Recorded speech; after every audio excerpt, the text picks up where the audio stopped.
45वां दिन।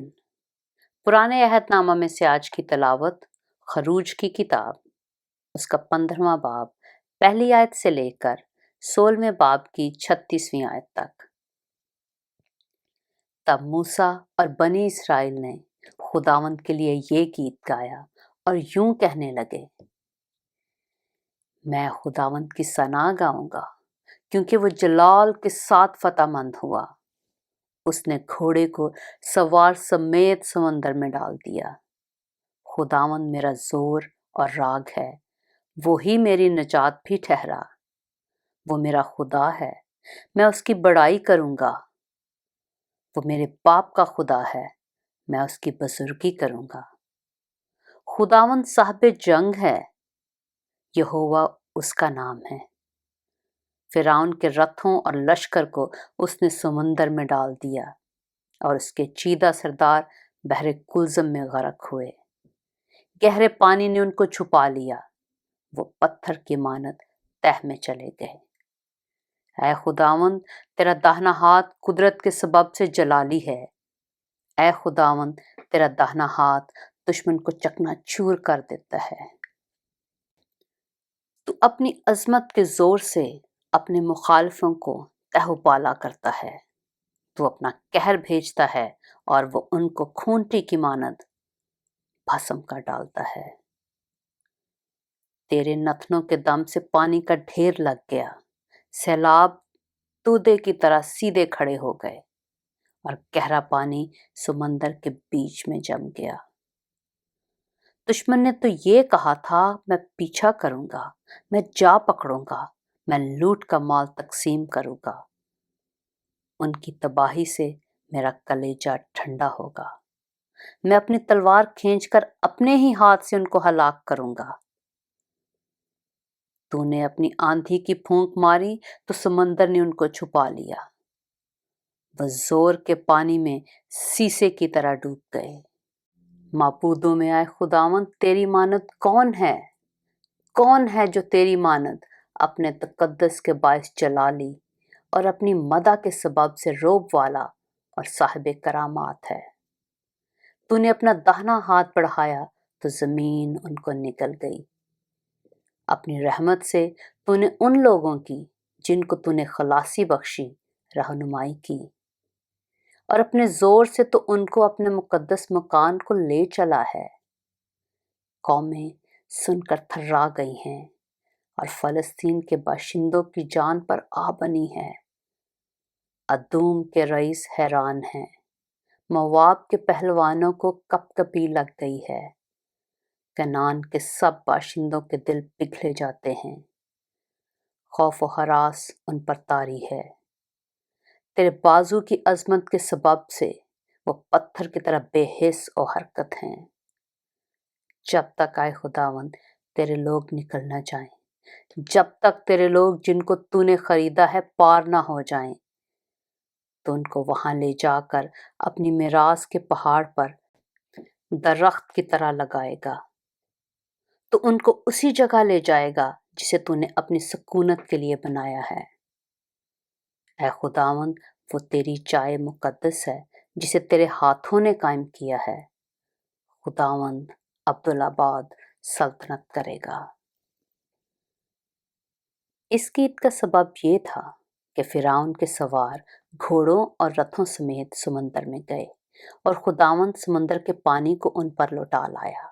लेकिन बनी इसराइल समंदर के बीच में से खुश्क जमीन पर चलकर निकल गए। तब हारून की बहन मरियम नबिया ने दफ हाथ में लिया और सब औरतें दफ लिए नाचती हुई उसके पीछे चली। और मरियम उनके गाने के जवाब में ये गाती थी, खुदावंद की हमदो सना गाओ क्योंकि वो जलाल के साथ फतहमंद हुआ है। उसने घोड़े को उसके सवार समेत समुंदर में डाल दिया है। फिर मूसा बनी इसराइल को बहरे कुलज़म से आगे ले गया और वो शोर के बियाबान में आए और बियाबान में चलते हुए 3 दिन तक उनको कोई पानी का चश्मा ना मिला। और जब वो मारा में आए तो मारा का पानी पी ना सके क्योंकि वो कड़वा था। اسی لیے اس جگہ کا نام مارا پڑ گیا۔ تب وہ لوگ موسیٰ پر بڑبڑا کر کہنے لگے کہ ہم کیا پئیں؟ اس نے خداوند سے فریاد کی۔ خداوند نے اسے ایک پیڑ دکھایا جسے جب اس نے پانی میں ڈالا تو پانی میٹھا ہو گیا۔ وہیں خداوند نے ان کے لیے ایک آئین اور شریعت بنائی، اور وہیں یہ کہہ کر ان کی آزمائش کی کہ اگر تو دل لگا کر خداوند اپنے خدا کی بات سنے اور وہی کام کرے جو اس کی نظر میں بھلا ہے، اور اس کے حکموں کو مانے اور اس کے آئین پر عمل کرے، تو میں ان بیماریوں میں سے جو میں نے مصریوں پر بھیجی تجھ پر کوئی نہ بھیجوں گا، کیونکہ میں خداوند تیرا شافی ہوں۔ پھر وہ ایلیم میں آئے جہاں پانی کے 12 چشمے اور کھجور کے 70 درخت تھے، اور وہیں پانی کے قریب انہوں نے اپنے ڈیرے لگائے۔ خروج کی کتاب اس کا 16واں باب۔ پھر وہ ایلیم سے روانہ ہوئے، اور بنی اسرائیل کی ساری جماعت ملک مصر سے نکلنے کے بعد دوسرے مہینے کی 15ویں تاریخ کو سین کے بیابان میں جو ایلیم اور سینا کے درمیان ہے پہنچی، اور اس بیابان میں بنی اسرائیل کی ساری جماعت موسیٰ اور ہارون پر بڑبڑانے لگی، اور بنی اسرائیل کہنے لگے کاش کہ ہم خداوند کے ہاتھ سے ملک مصر میں جب ہی مار دیے جاتے، جب ہم گوشت کی ہانڈیوں کے پاس بیٹھ کر دل بھر کر روٹی کھاتے تھے، کیونکہ تم تو ہم کو اس بیابان میں اسی لیے لے آئے ہو کہ سارے مجمع کو بھوکا مارو۔ تب خداوند نے موسیٰ سے کہا، میں آسمان سے تم لوگوں کے لیے روٹیاں برساؤں گا، سو یہ لوگ نکل نکل کر فقط ایک ایک دن کا حصہ ہر روز بٹور لیا کریں، کہ اس سے میں ان کی آزمائش کروں گا کہ وہ میری شریعت پر چلیں گے یا نہیں۔ اور چھٹے دن ایسا ہوگا کہ جتنا وہ لا کر پکائیں گے وہ اس سے جتنا روز جمع کرتے ہیں دونا ہوگا۔ تب موسیٰ اور ہارون نے سب بنی اسرائیل سے کہا کہ شام کو تم جان لو گے کہ جو تم کو ملک مصر سے نکال کر لایا ہے وہ خداوند ہے، اور صبح کو تم خداوند کا جلال دیکھو گے، کیونکہ تم جو خداوند پر بڑبڑانے لگتے ہو اسے وہ سنتا ہے، اور ہم کون ہیں جو تم ہم پر بڑبڑاتے ہو۔ اور موسیٰ نے یہ بھی کہا کہ شام کو خداوند تم کو کھانے کو گوشت اور صبح کو روٹی پیٹ بھر کے دے گا، کیونکہ تم جو خداوند پر بڑبڑاتے ہو اسے وہ سنتا ہے۔ اور ہماری کیا حقیقت ہے؟ تمہارا بڑبڑانا ہم پر نہیں بلکہ خداوند پر ہے۔ پھر موسیٰ نے ہارون سے کہا کہ بنی اسرائیل کی ساری جماعت سے کہہ کہ تم خداوند کے نزدیک آؤ، کیونکہ اس نے تمہارا بڑبڑانا سن لیا ہے۔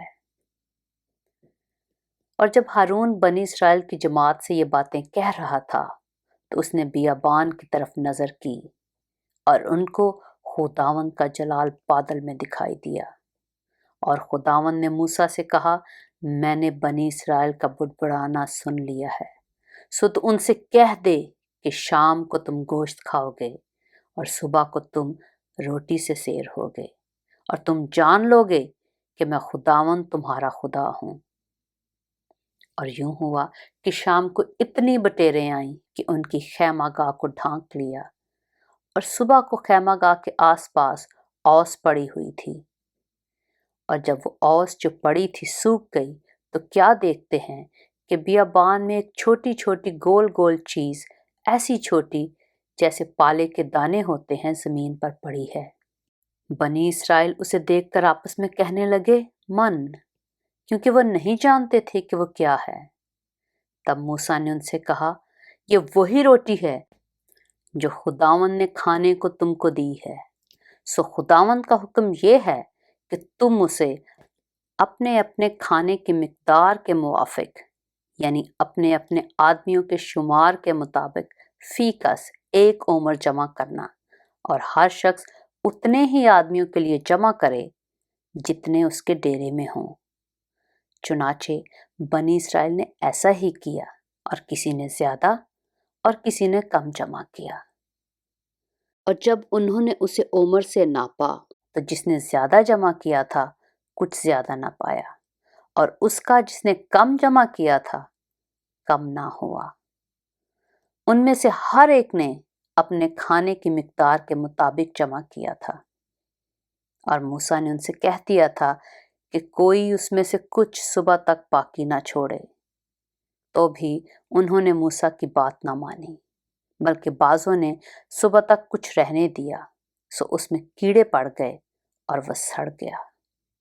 सो मूसा उनसे नाराज हुआ और वह हर सुबह को अपने अपने खाने की मिकदार के मुताबिक जमा कर लेते थे, और धूप तेज होते ही वो पिघल जाता था।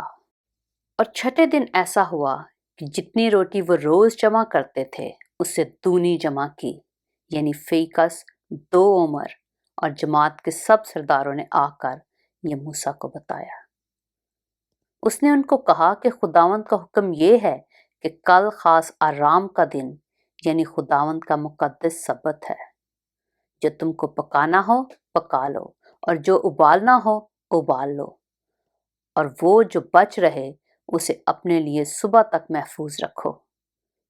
चुनाचे उन्होंने जैसा मूसा ने कहा था उसे सुबह तक रहने दिया, और वो ना तो सड़ा और ना उसमें कीड़े पड़े। और मूसा ने कहा, आज उसी को खाओ, क्योंकि आज खुदावंद का सब्बत है, इसलिए वो आज तुमको मैदान में नहीं मिलेगा। 6 दिन तक तुम उसे जमा करना, पर 7वें दिन सब्बत है, उसमें वो नहीं मिलेगा। और 7वें दिन ऐसा हुआ कि उनमें से बाज आदमी मन बटोरने गए, पर उनको कुछ नहीं मिला। तब खुदावंद ने मूसा से कहा कि तुम लोग कब तक मेरे हुक्मों और शरीयत के मानने से इनकार करते रहोगे? देखो, चूंकि खुदावंद ने तुमको सब्बत का दिन दिया है, इसीलिए वो तुमको छठे दिन 2 दिन का खाना देता है। सो तुम अपनी अपनी जगह रहो, और 7वें दिन कोई अपनी जगह से बाहर ना जाए।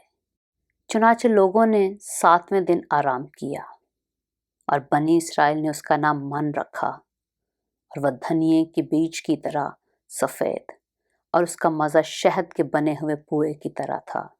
और मूसा ने कहा, खुदावंद ये हुक्म देता है कि इसका 1 ओमर भर कर अपनी नस्ल के लिए रख लो, ताकि वो उस रोटी को देखे जो मैंने तुमको बियाबान में खिलाई, जब मैं तुमको मुल्क मिस्र से निकाल कर लाया।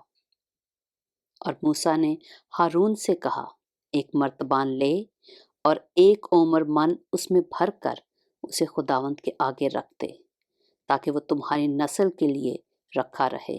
और जैसा खुदावंद ने मूसा को हुक्म दिया था, उसी के मुताबिक हारून ने उसे शहादत के संदूक के आगे रख दिया, ताकि वो रखा रहे। और बनी इसराइल जब तक आबाद मुल्क में ना आए, यानी 40 बरस तक मन खाते रहे, अलगर्ज जब तक वो मुल्क कनान की हदूद तक ना आए, मन खाते रहे। और 1 ओमर ईफा का 10वां हिस्सा है। पाक कलाम के पढ़े और सुने जाने पर खुदावंद की बरकत हो।